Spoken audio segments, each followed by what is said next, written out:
मैंने बहुत बुरे हालात देखे। नसरीन, ये अच्छा हुआ कि तुम्हें अपनी गलती का फौरन ही एहसास हो गया, और जो कुछ आज कैफे में हुआ तुम्हें इस बात का पूरी तरह पता भी नहीं है। सही कह रही हो, और ये बात भी सच है कि मुझे किसी की भी जिंदगी में दखल अंदाजी का कोई हक नहीं।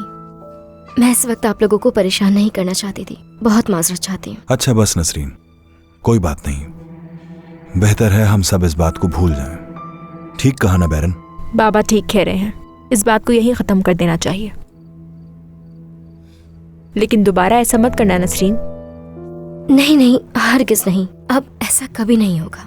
मैं एक बार फिर माजरत चाहती हूँ।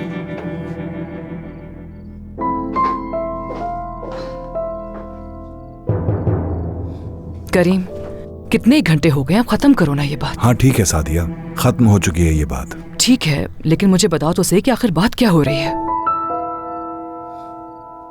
नसरीन ने बैरन से माफी मांग ली है और ये मामला यहीं खत्म हो गया इन दोनों के दरमियान।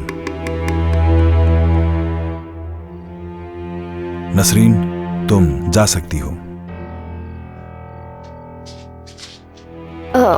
सादिया साहिबा,